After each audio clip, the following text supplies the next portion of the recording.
You know that map of the world we all have in our heads? The one with all the neat lines, the familiar shapes?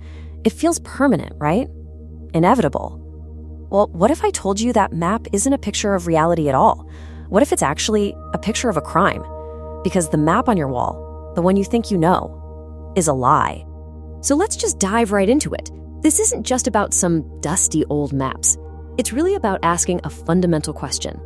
Were the borders of our world decided by history, by wars and treaties fought out on the ground? Or were they drawn up in secret rooms by a handful of men who'd never even set foot on the land they were slicing up? Today, we're going to uncover those secret meetings, the backroom deals that literally created the world we're all living in. And look, this isn't some conspiracy theory. This is a confession, and it's coming straight from the top. That quote you're looking at, that's from Lord Salisbury, the Prime Minister of Great Britain, one of the most powerful men on the planet at the turn of the 20th century. He just openly admitted it back in 1906. He and his counterparts were, they were just guessing. They were trading mountains they couldn't find and rivers they'd never seen, haggling over the fates of millions of people with barely a clue about the geography. This one quote, it just blows the whole thing open. The secret ingredient in creating the modern world wasn't knowledge, it wasn't law, it was a shocking mix of pure ignorance and absolute arrogance. So here's how we're gonna crack this case. First, we're gonna expose what I'm calling the ink-stained betrayal that carved up an entire continent. Then we'll follow the echoes of a shadow survey to a second secret map that defined the modern Middle East. From there, we'll put these borders under the microscope to see the real-world chaos they're still causing today. Then we have to ask, are we redrawing the future with the exact same terrible logic? And finally, we'll step back and see the entire world map for what it really is, the longest crime scene. Okay, so let's go back in time. Our story starts on November 15th, 1884. We're in Berlin, inside the grand residence of the German Chancellor Otto von Bismarck. They called him the Iron Chancellor, a master of power politics.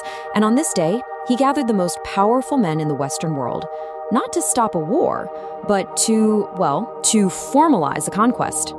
Just try to picture the scene. It's cold and gray in Berlin, right? But inside, you've got these representatives from 14 nations, all of Europe's big players, plus the United States, huddled around a table. And on the wall, a massive map of Africa. But it's mostly blank in the middle, described by someone who was there as drooping down like a question mark. For hundreds of millions of Africans living in established kingdoms and societies, people who had absolutely no idea this meeting was even happening, these men were about to provide a terrifying answer to that question mark.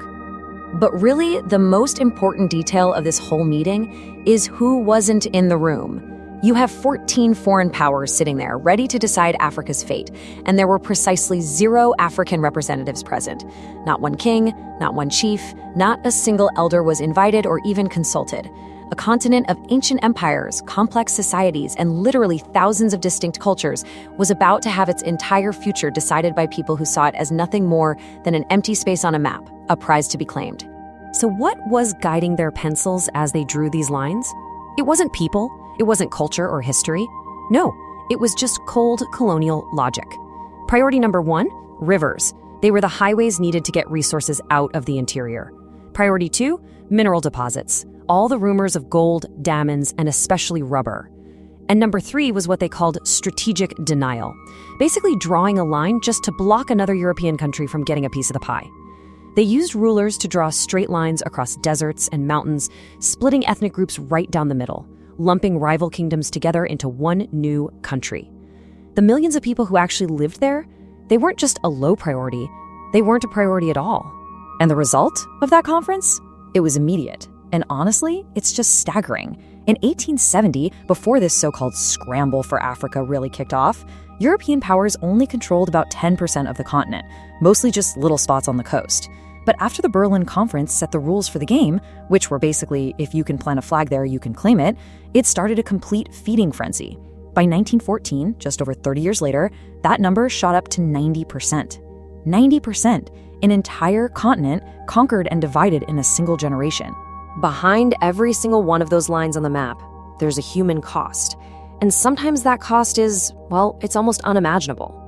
This number, 10 million, that's the estimated death toll in just one of the territories they created, the Congo Free State. And it wasn't even a colony of Belgium. It was the personal property of one man, King Leopold II. He promised he was on a civilizing mission, but what he delivered was a brutal slave labor camp for the rubber trade. Workers who didn't meet their impossible quotas had their hands chopped off. 10 million people. That is what these abstract lines on a map actually look like on the ground. Now, the crime that was committed in Berlin, it wasn't a one-off. Just a few decades later, under the cover of World War I, the exact same pattern repeated itself. Another secret map was drawn, this time with a simple pencil, to carve up the heart of the Middle East. So while millions of soldiers were dying in the trenches of Europe, two diplomats met in total secret. You had Britain's Mark Sykes and France's François-Georges Picot. And with this just casual arrogance, they took a map of the Ottoman Empire and they drew a line on it. It literally ran, just as it says, from the letter E in the city of Acre to the last K in the oil-rich city of Kirkuk. Everything north of that line, France gets. Everything south, Britain gets. With a single pencil stroke, the futures of millions of Arabs, Kurds, and so many others were decided. Okay, and this is where the betrayal becomes a spectacular triple cross. So while Britain was secretly carving up the region with France, they were also promising independence to the Arabs for helping them fight the Ottomans. And then, just a year after that, they issued something called the Balfour Declaration, promising a national home for the Jewish people in Palestine. That's three totally contradictory promises for the same piece of land. It was a ticking time bomb of broken promises, and the region is still living with the explosion today. And the consequences of this one agreement, they literally shaped the entire modern Middle East. Iraq was created by just smashing together three totally distinct Ottoman provinces, Sunni, Shia, and Kurd, and then putting a foreign king in charge. France took its part, Syria, and then carved off Lebanon to create a state with a Christian majority that they thought would be easier to control.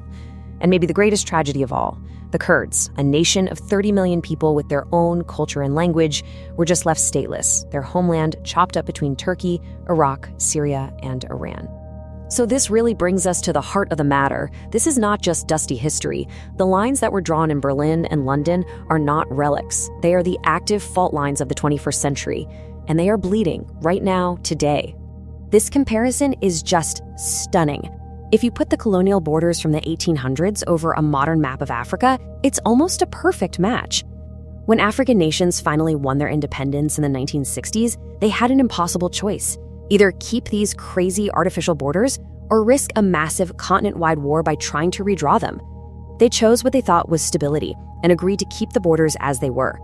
In effect, they were forced to inherit the very architecture of their own oppression. They were trapped. You can draw a straight line from these events. A secret deal in 1916 becomes a formal border in 1920. And then, almost 100 years later, the terrorist group ISIS films themselves bulldozing that exact same border. And what was their propaganda slogan? The end of Sykes-Picot. They knew exactly what they were doing. They were tapping into that deep, legitimate anger over artificial borders that were imposed by foreign powers, a grievance that still resonates so powerfully across the entire region. And please make no mistake, this is happening as we speak. The civil war in Sudan, which is the world's largest displacement crisis, that's a direct result of British policy forcing completely different groups into one unstable state. The horrific conflict in the DR Congo over mineral wealth, it's raging inside the exact borders of King Leopold's old private estate. The wave of military coups across the Sahel is exploding along the fault lines of old French colonial territories. This stuff isn't history, it is the daily news. So, if these borders are the problem, can they ever be fixed? Is there any way to escape these prisons that are just made of paper? And maybe the most chilling question of all, is this whole terrible pattern of drawing secret maps just happening all over again? Julius Nyerere, the incredible first president of Tanzania, he put it perfectly. He called these states paper prisons. They were created on paper, in Europe, and they trapped diverse groups of people together who never chose to be a nation, while at the same time separating them from their families right across some arbitrary line. The tragedy, as he saw it, is that once you're inside that prison, trying to tear down the walls can be just as destructive as the prison itself. The system just locked itself into place. And this, right here, might be the most disturbing part of this whole story. The men in private rooms, they never went away. They just found new, unmapped territories to divide. Today, as the Arctic ice melts, a new scramble is on. Nations are rushing to file claims for the oil and gas underneath. The deep sea floor, which is legally supposed to be the common heritage of mankind, is being quietly carved up by corporations. Even in outer space, countries are passing laws to claim ownership of asteroids and parts of the moon. It's the identical logic. Draw the line on the map now, claim it first, and worry about the consequences later. All of this, it all leads us to one final, inescapable conclusion. We have to completely rethink the most basic document we use to see our world. So the next time you look at a world map, whether it's hanging on your wall or just on your phone, remember this: it is not a neutral scientific document. It is a document of conquest.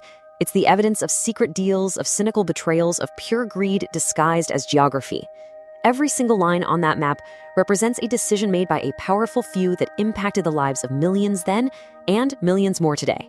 It is, without a doubt, the longest-lasting crime scene in human history. The ink on those maps back in Berlin might have dried 140 years ago. But for the people who've been forced to live inside those lines, the wounds are still open. The bleeding has never stopped. If this explainer changed how you see the world map, even just a little bit, please help us spread the word by liking and sharing it. And let us know what your biggest takeaway was in the comments below. And of course, be sure to subscribe for more deep dives that pull back the curtain on the world you thought you knew. Thank you so much for watching.